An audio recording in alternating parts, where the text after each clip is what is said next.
profe, teníamos...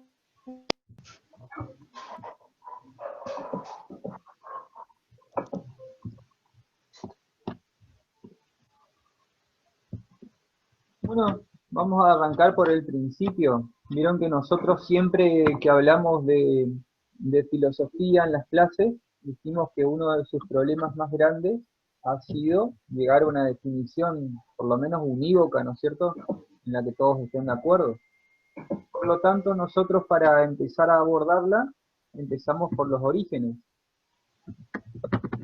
¿verdad? Entonces nosotros, para poder estudiarlo mejor, no significa que esto sea realmente así, pero es más fácil, hablábamos de 3 orígenes. Decíamos que había un origen etimológico, hablábamos de un origen histórico y un origen en lo personal. ¿Se acuerdan? Entonces nosotros decíamos que la filosofía, así como la mayoría de las palabras que nosotros utilizamos que provienen de otros idiomas, en este caso proviene del griego,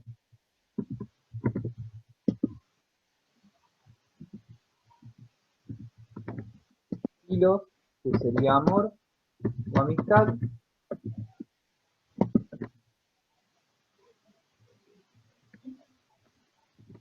sofía, que sería sabiduría.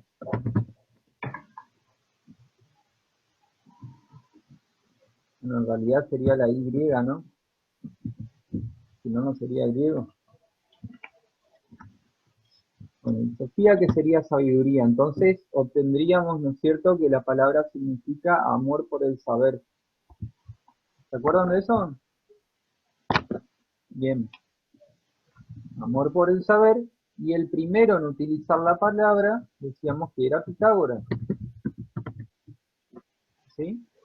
¿Y se acuerdan que había una anécdota que un general se encuentra con Pitágoras por la calle y van conversando y le dice algo así como, che, Pitágoras, qué sabio que sos vos? Entonces Pitágoras, como todo sabio, ¿no?, que era modesto, le dice, no, sabios, si los hay, no son de este mundo, ¿no? Yo solamente soy un amante del saber, o sea, un filósofo, ¿sí? O sea que en realidad la palabra se usa primero como filósofo, ¿no? Y viene en filosofía. Y como ustedes recordarán, que no está de más decirlo, Pitágoras plantea esto porque justamente para ser sabio tenés que saberlo todo, ¿sí?, lo cual es imposible. Por eso él decía, no hay en este mundo alguien así. O sea, si vos sabés un montón, pero una sola cosa no sabés, entonces ya no sos sabio, ¿no? Bueno, en el origen histórico se da con lo que nosotros llamábamos pasaje del mito al logos.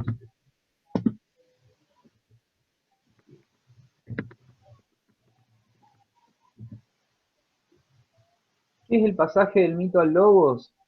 Básicamente era que las personas en la antigüedad, y en este caso nosotros estamos hablando en la Grecia antigua, explicaban el mundo y daban sentido a sus vidas a través de relatos mitológicos, ¿sí?, con explicaciones sobrenaturales. Desde ya que ustedes siempre tienen que recordar que para los griegos sus mitos no eran mitos, ¿no es cierto? Para ellos esa era la posta, esos eran sus dioses de verdad, digamos.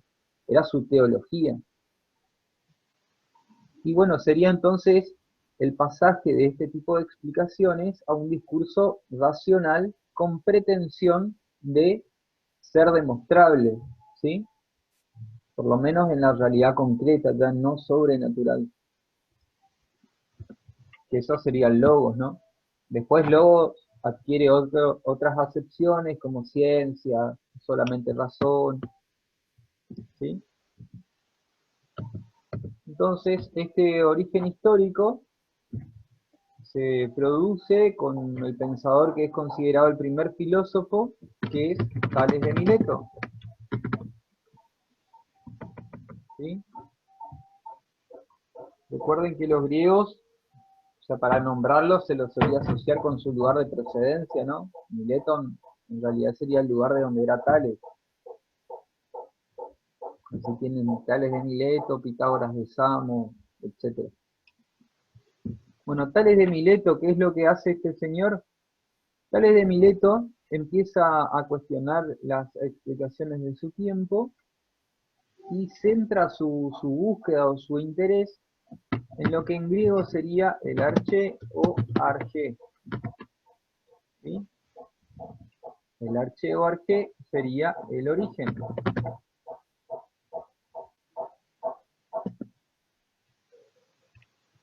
Era la pregunta por el origen de todo. ¿Se acuerdan más o menos de eso? Perfecto. El origen, y en este caso hay que hacer la aclaración, no se trata de un origen como un lugar, ¿no es cierto? No es que de dónde viene todo, será que viene de acá de Mercedes, ¿sí? Sino que el origen en cuanto a cuál es el principio o el elemento que todos tenemos en común que nos hace ser lo que somos, que nos hace existir, ¿sí? En este caso entonces Tales de Mileto plantea como su origen el agua, ¿sí? El agua como principio de humedad. ¿Por qué la aclaración? Porque justamente lo grandioso, digamos, de Tales de Mileto, lo que cambia la historia no es que este tipo haya dicho el agua, sino la forma en la cual él empezó a buscar, que era nueva, ¿no es cierto? Y la forma en la que él explicaba, que era distinta a la de los relatos mitológicos. Entonces él dice el agua, el principio de humedad, y nosotros veíamos en las clases que sería porque él dice, bueno, porque yo veo que llueve y si la tierra se moja, el tiempo de ahí surge vida, porque los animales y las plantas están siempre cerca del agua y necesitamos agua para vivir, porque el mundo yo veo que está formado por agua, etcétera, ¿sí? Un montón de argumentos que son lógicos y racionales que vienen a explicar por qué el agua, ¿no es cierto? ¿Hasta ahí me entienden bien?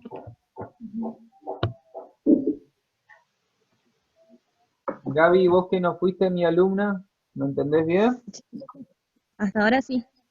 Perfecto. ¿Así más o menos dieron ustedes? Sí vimos el inicio y todas esas cosas, pero no tanto. Porque después nos separaron en grupo de nuevo para trabajar y cada uno explicaba. Ah, entiendo. Cada uno Y, elegía un tema y después ya se... y después defendíamos ese tema en el final solamente. Bien. Y Bueno, a mí me tocó el nombre Light, o sea, nada que ver con todo esto. perfecto. Bueno, entonces, este sería el origen histórico con este pensador llamado Tales de Mileto. Se lo sitúa, acá le vamos a poner al lado histórico, sería en el siglo. Hay muchas disputas, pero 6, 5 antes de Cristo, ¿sí? En Grecia.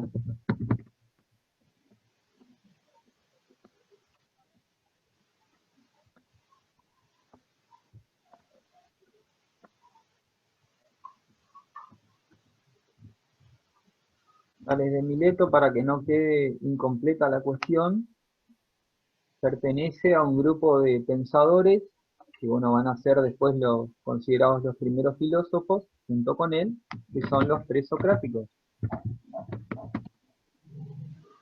¿Sí?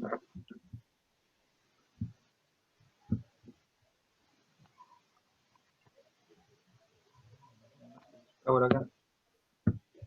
¿Se acuerdan por qué los presocráticos?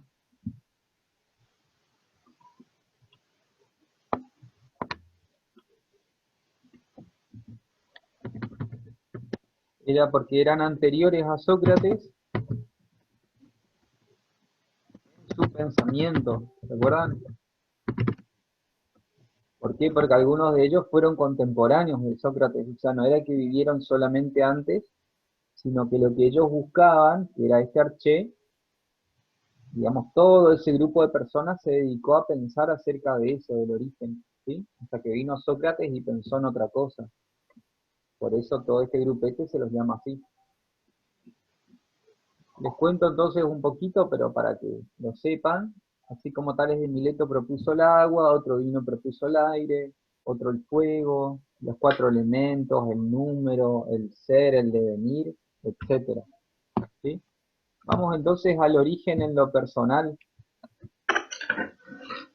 El origen en lo personal, si bien tiene que ver con, está dado desde el principio de la historia de la filosofía, es muy reciente, es un filósofo bastante actual el que va a hacer esta clasificación, y es un alemán, Karl Jaspers, seguramente lo recordarán, y él dice que más, a ver, básicamente lo que inaugura la pregunta sería: ¿todos podemos filosofar o solamente esos filósofos que yo leo en los libros? ¿Sí? Y la respuesta sería sí, porque la filosofía no es solamente una asignatura o una disciplina con pretensión de ciencia para algunos o no, ¿sí? La filosofía no tiene que ver con la complejidad o con los temas extraordinarios, sino que es una actitud humana ante la vida, ¿sí? Es una forma de ser y de estar en el mundo que hace que yo busque la esencia de las cosas, que me pregunte, etcétera, ¿sí? Que quiera encontrar el sentido de las cosas. Entonces Jasper dice: todos podemos filosofar dadas ciertas circunstancias, ¿sí? Entonces él enumera las circunstancias que para él nos llevan a filosofar. Dice: son el asombro, la duda, las situaciones límite.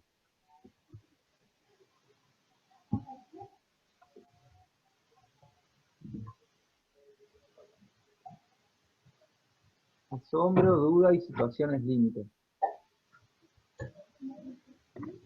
Para los que tuvieron con la profe Laura, seguramente la profe les agregó además el tedio, ¿sí?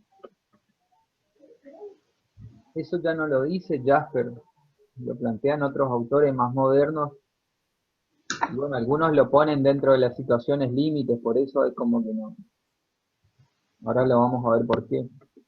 Entonces Jasper dice: si te pasan alguna de estas situaciones, lo más probable es que cualquier ser humano común, ¿sí? El que está en la verdulería comprando cebolla, empiece a hacerse preguntas filosóficas, ¿sí?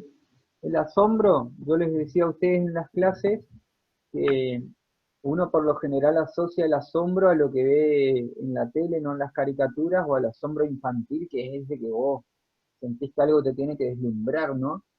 Y no, el asombro en realidad es esa sensación de sorpresa, de pequeño shock que me viene cuando algo, digo: epa, mirá vos, ¿sí?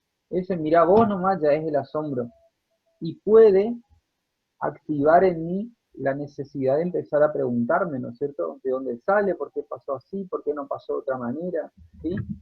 Yo escuché 10 años una misma canción y de golpe estoy cocinando y escucho una partecita que la canté encima siempre, y ahí me cae la ficha y digo: mirá vos, nunca me di cuenta de que hablaba de eso. Y ahí empiezo a escuchar y a encontrar otros sentidos en las cosas, ¿sí?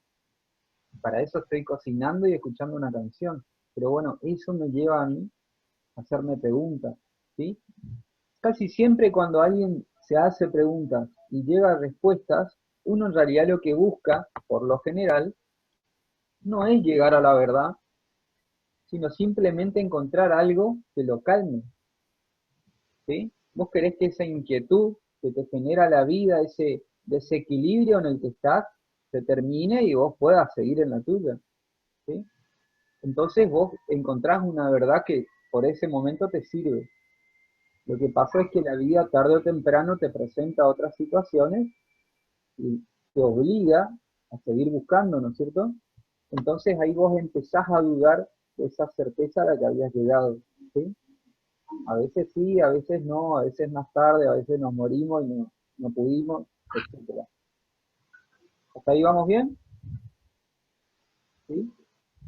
Y las situaciones límite son todas aquellas situaciones que a mí, para usar un lenguaje de la psicología positiva más moderno, que a mí me sacan de la zona de confort en la que yo estoy, ¿sí?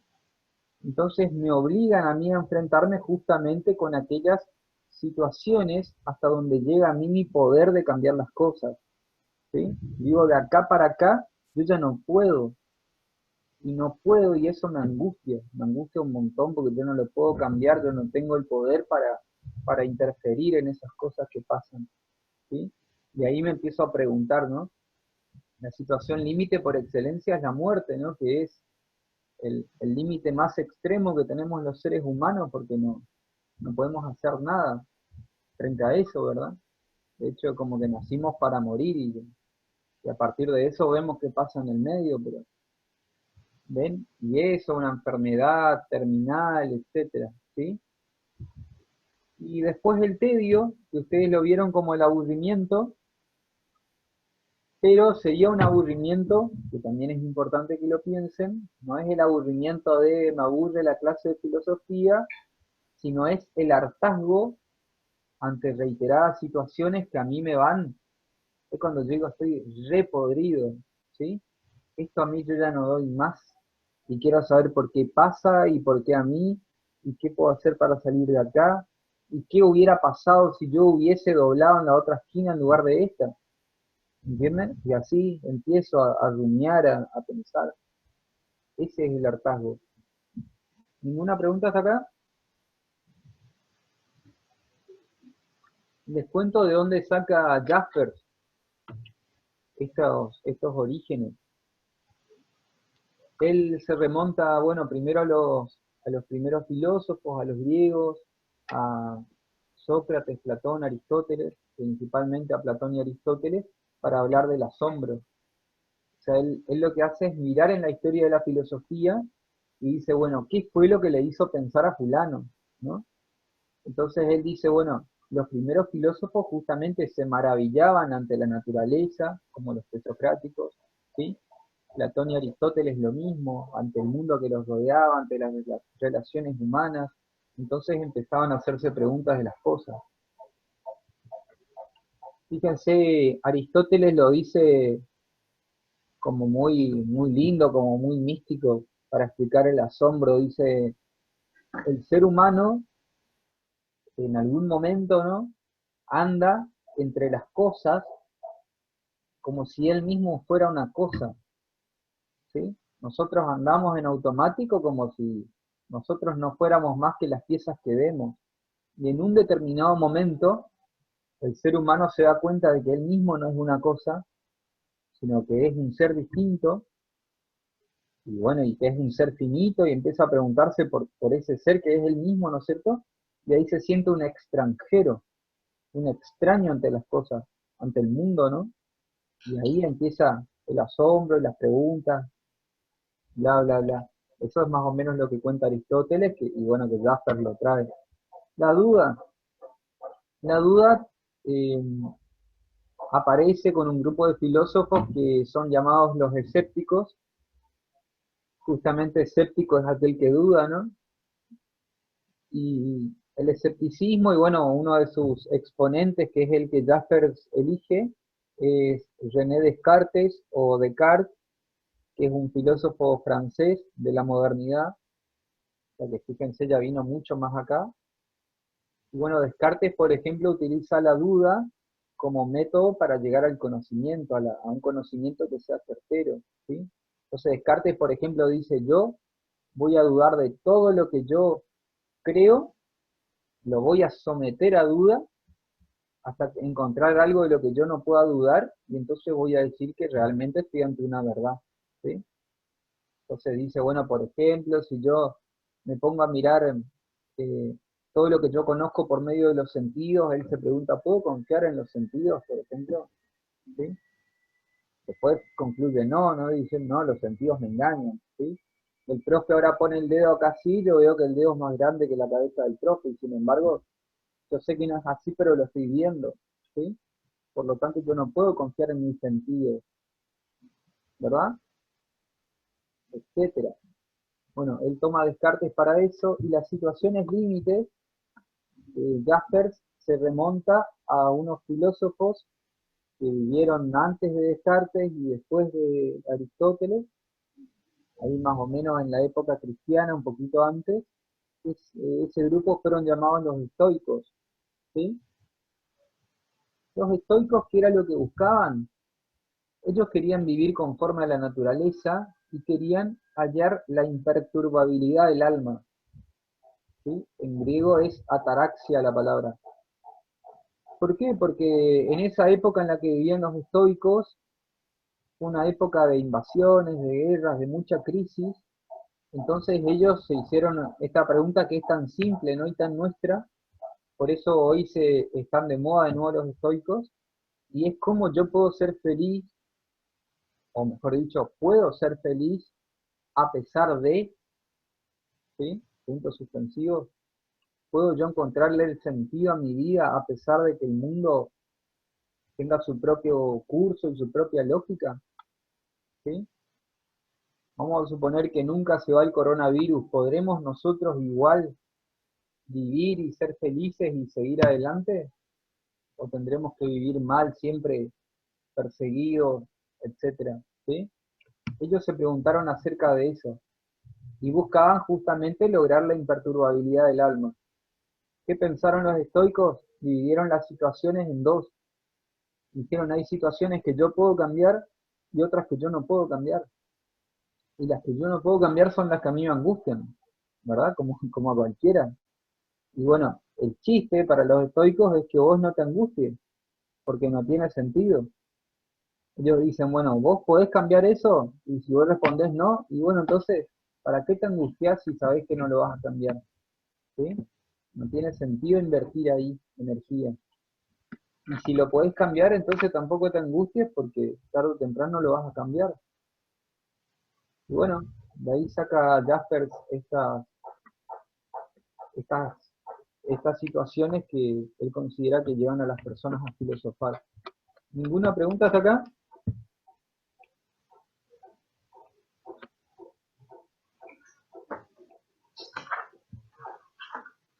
Nada, nada. Bueno, borro entonces. ¿Se acordaban más o menos de esto? Perfecto. Sí, profe. Bueno, otras cuestiones que por ahí ustedes tenían en el programa, yo fui modificando, ahora yo ya no doy estas cosas, pero lo mismo, o sea, yo sigo respetando siempre los contenidos de los que dieron y de los que dieron con los otros profes, yo le tomo lo que le dio su profe, ¿sí? Pero vieron que nosotros nos hacíamos la pregunta, por ejemplo, de si la filosofía era un saber útil, ¿sí? O no. Y bueno, la respuesta claramente era que no era útil, ¿verdad? Que la filosofía es un saber inútil, pero porque justamente es como que piensa a la utilidad desde una forma distinta a la que usualmente se piensa la utilidad, ¿sí? Nosotros siempre hablábamos en las clases de las formas hegemónicas, ¿se acuerdan? La forma hegemónica siempre es una forma que se presenta como la única posible, como la mejor, ¿no es cierto? Y que tiene una pretensión de universalidad, que dice, esto es así para todo el mundo, ¿sí? Y supuestamente entonces existen criterios de utilidad que dicen, la utilidad es bla, bla, bla, bla. Es útil si me permite ganar plata, por sobre todo, ¿no? Es útil si me permite conseguir determinado éxito a partir de y ganar plata otra vez, ¿sí? Hoy para nosotros la utilidad está muy ligada a la lógica del mercado, ¿sí? Entonces es útil en tanto me sirve a mí para consumir cosas y para tener plata, para comprar más cosas, etcétera, ¿sí? Y la filosofía como que va por fuera de ese lugar. Por eso es que se la considera como improductiva, como inútil. Y por otro lado, entonces vamos a poner acá, un saber inútil. La respuesta entonces sería sí, se cuestiona, eh,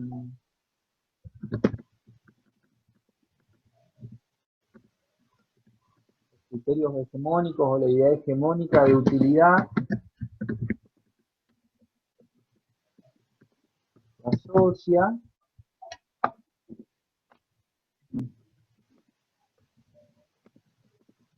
a lo útil en lo productivo, el consumo y el dinero, ¿sí? Éxito, etc. Por otro lado, se dice que es inútil, podríamos decir sí, se pregunta cosas obvias, ¿sí? La mayoría de las preguntas filosóficas en realidad son sobre cosas que por lo general nadie se pregunta, ¿sí? Por eso es como que a uno le genera una cierta desconfianza y dice, nada, ¿qué me voy a poner a...? ¿Sí? ¿Para qué? ¿Para qué si? Sobre todo, ¿para qué si eso no te va a llevar a lo que dijimos primero, ¿no? No te va a llevar a obtener nada productivo, bla, bla, bla.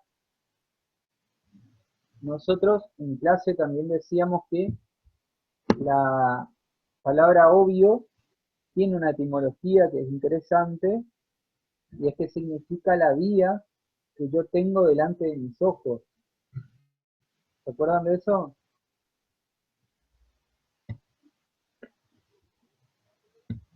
Obvio es la vía que yo tengo delante de mis ojos, o sea, lo que es evidente, ¿no? De hecho, por eso nosotros decimos obvio, tal cosa. Pero justamente lo que la filosofía, usando este juego de la etimología, ¿no? Pon atención es que si vos tenés, que yo le decía en clase, ¿no? Si vos tenés algo muy delante de tus ojos, está bueno porque lo tenés ahí seguro, pero a su vez te impide ver lo que hay detrás, ¿sí? Quizás si vos cogieras esto delante de tu vista, verías que hay infinitos caminos, ¿sí? Que quizás te lleven a lugares en donde estarías mejor que donde estás, ¿no? Pero no los ves porque estás ahí nomás, contentándote con eso que se te presenta enfrente, ¿no? Por otro lado, podríamos decir sí, es improductiva,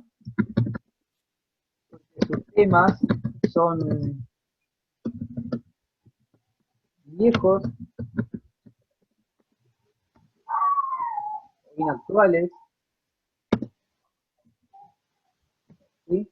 Lo cual es cierto y no es cierto al mismo tiempo, porque si bien, fíjense, recién les dije lo que se preguntaban los estoicos, por ejemplo, que querían buscar ser felices a pesar de las crisis, de todo eso, y eso es algo que también lo buscamos hoy, ¿sí? Y si existen todavía los seres humanos en 1000 años, seguramente que lo van a seguir buscando. Entonces no es que los temas sean viejos, si uno lo mira así, suena feo, ¿no? Pero en realidad el problema es que esos temas no tienen una solución. Por eso la idea de seguir preguntando. O quizá no es que no tengan una solución, sino que no hay una receta única que se aplique a todas las personas, ¿sí? Entonces por eso cada uno tiene que hacer su propio proceso y ver qué onda, a ver si le sirve, si no le sirve, si sigue buscando. ¿Se entiende eso? Y lo último podríamos decir, sí, es inútil porque no resuelve, sino que al contrario, problematiza, ¿sí? Es como que el que se mete en la filosofía sale con muchas más preguntas que con las respuestas que tiene, ¿sí? Por eso se la suele considerar una pérdida de tiempo.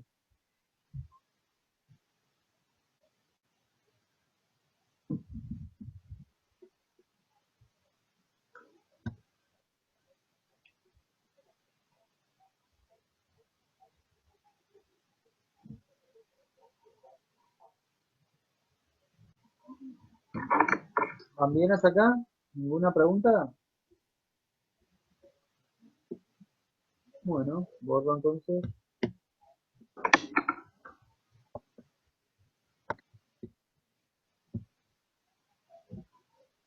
Por ahí también nosotros hablábamos de saber filosófico versus saber periodístico. Eso lo tenían con la profe Laura, ¿sí? Para conversar acerca del saber filosófico y del periodístico, primero siempre es interesante hacer otra distinción, que también ustedes trabajaron, y es la distinción más clásica que se ve en todos los lugares. Y si pusiéramos acá, por ejemplo, tipos de saberes, podríamos poner abajo vulgar o cotidiano,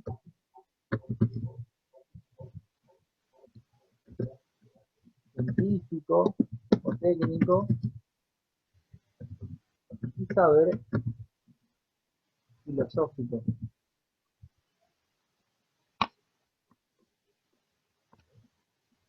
¿Se acuerdan, verdad? De eso. Sí, profe. Perfecto. Entonces, nosotros, por ejemplo, decíamos, existe un saber vulgar o cotidiano, que es un saber poco elaborado, espontáneo, puede ser racional o no, ¿sí?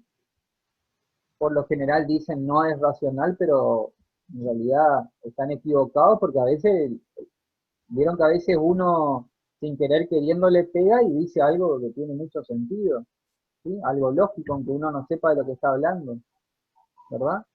Entonces no quiere decir que no sea racional, quizá lo que podemos decir es no tiene pretensión de racionalidad, para que quede más lindo, ¿no? Más técnico. O sea, no pretende ser racional, no le interesa, ¿sí? A veces de carambola sale que sí, y otras veces no. Antes se decía es de transmisión oral, pero era justamente antes de las redes sociales, ¿no? Ahora las redes sociales han copado lo que antes era el chisme el chisme de vereda, ¿sí? No, no es demostrable, ¿sí? No es sistemático, o sea, los saberes no están en un conjunto organizado jerárquicamente, interrelacionado, eso no existe, ¿sí? Y desde luego que no hay un proceso de investigación, sino que es así nomás.